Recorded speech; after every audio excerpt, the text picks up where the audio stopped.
Quem Somos Nós? Apresentação: Vanderly Batista e Vanessa Cavalcante.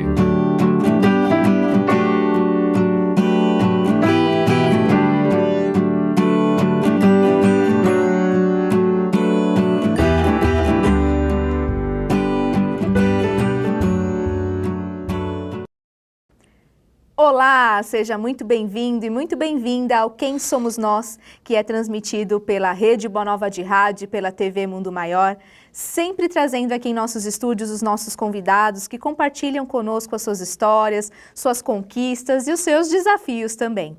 Aqui na apresentação, eu, Vanessa Cavalcante, com a senhora Vanderly Batista. Tudo bom? Tudo bem, prazer renovado estarmos juntos novamente. Muito bom estar aqui sempre com os nossos convidados e hoje nós trazemos o movimento espírita como tema aqui do nosso programa.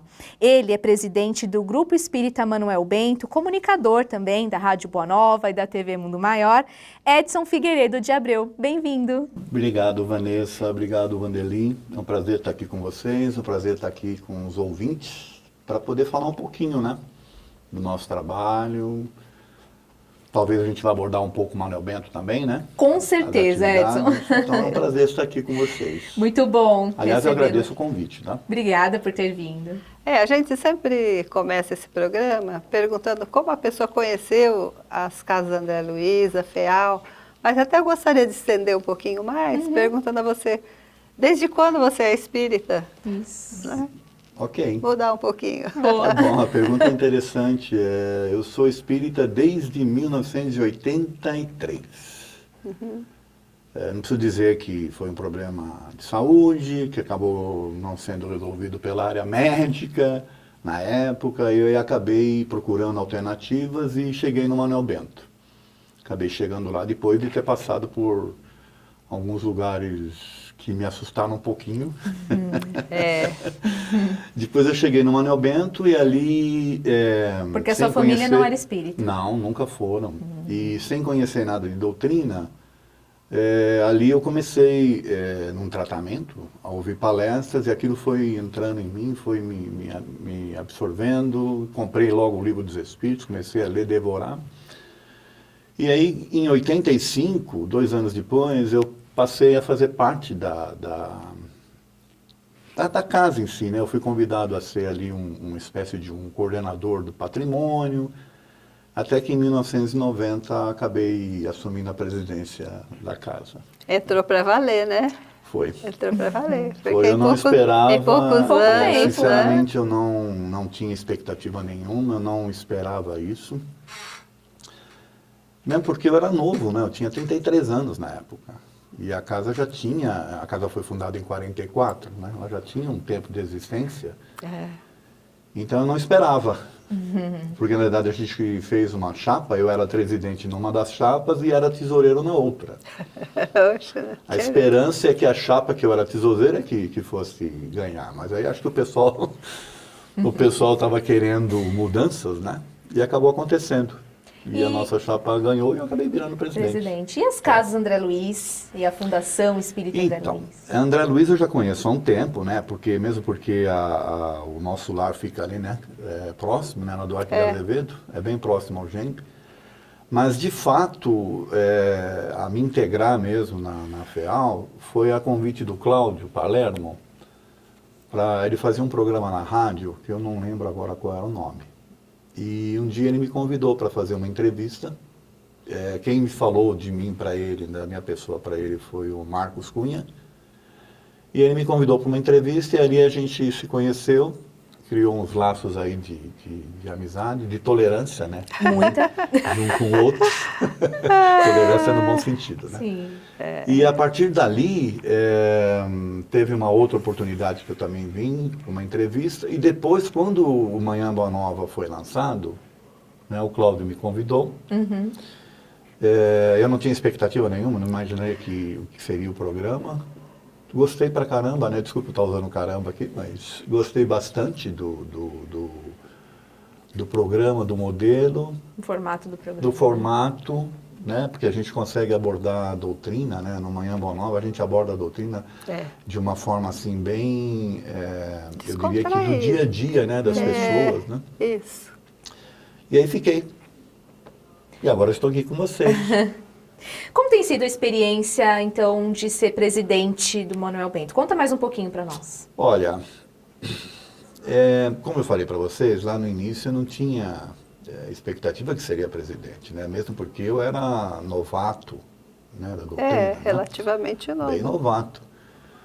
E para mim, mas na verdade foi uma experiência muito interessante, porque a gente começou a vivenciar situações em que a gente foi acordando para a realidade, né, da administração de uma entidade, essa questão da inter-relação com as entidades espirituais também. A gente foi meio que aprendendo a interpretar tudo isso e tendo que, a partir dessa responsabilidade, a buscar um estudo maior, né, mais profundo.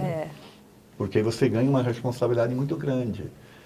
Então isso fez com que eu me desenvolvesse muito no estudo da doutrina. Naturalmente fez com que a gente verificasse ali que a casa precisava, né, de algumas mudanças. Porque o que acontecia com o movimento espírita, né, do passado? Ele acabava se formando com base na personalidade, inclusive, dos dirigentes. Né? Muitas casas espíritas, elas se firmaram na personalidade dos dirigentes. O Manuel Bento não era diferente, né? Só que no Manuel Bento a diferença é porque você tinha 3 ou 4 trabalhos apenas, e esses trabalhos eles tinham um certo personalismo, né? Tanto que a gente ouvia muitas pessoas falarem, eu vou para o trabalho do ciclano, que é melhor que o trabalho do fulano. Então você percebia que o movimento espírita ele é mais do que isso. Ele não pode ser personalista, né? Então a gente começou um trabalho de mudar isso. Né? De que forma?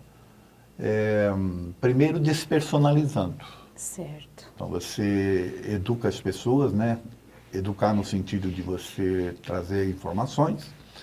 Você cria regimentos padrões para os trabalhos.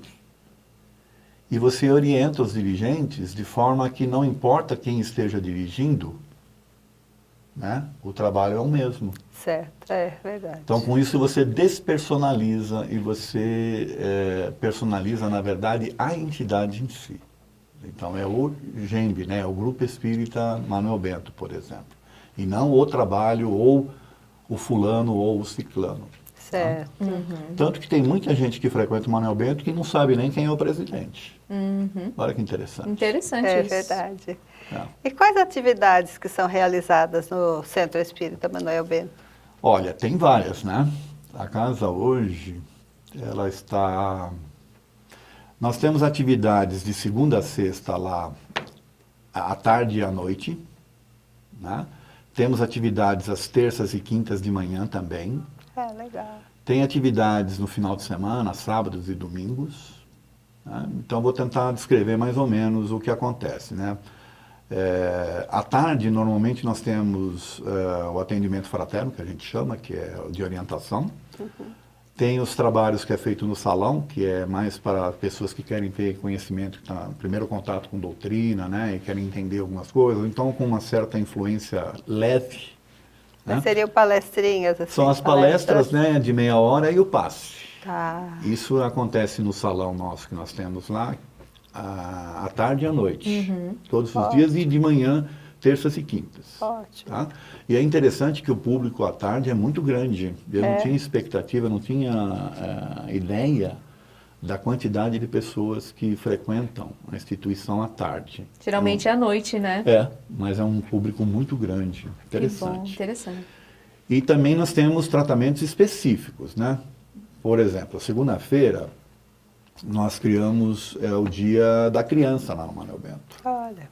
Então é o acolhimento das crianças mesmo. Então todo mundo que frequenta, todo mundo que trabalha sabe que é voltado para a criança, então já tem um outro olhar, tem uma outra forma de enxergar até a sua própria atividade, né? Porque a criança é alegria, né? A criança corre para lá e para cá. Então você...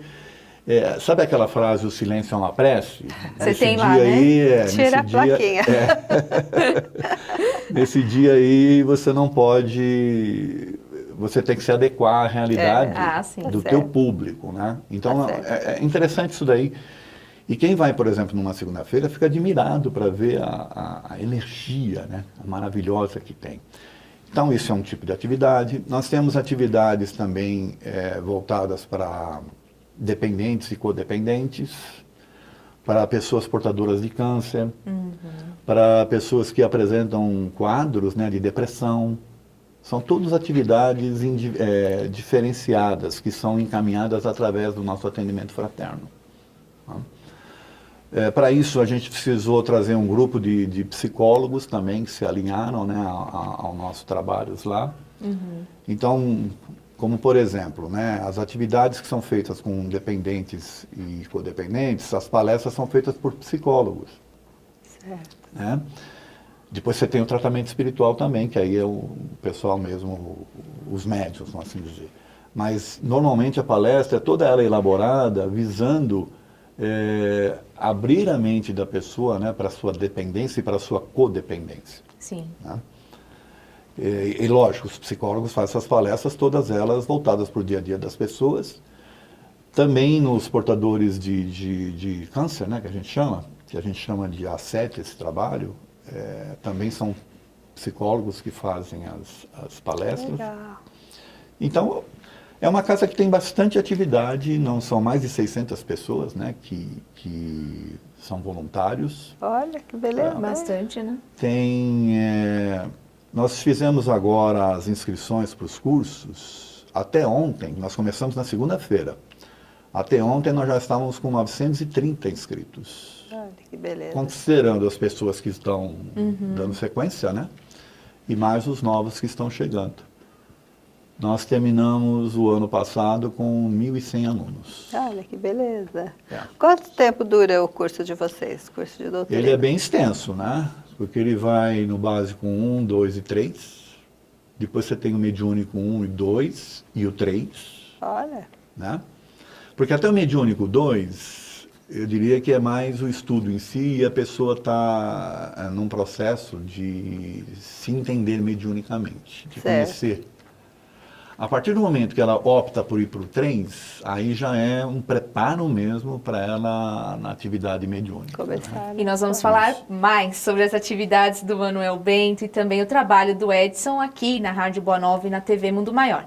Daqui a pouquinho nós voltamos, depois do intervalo. Até já!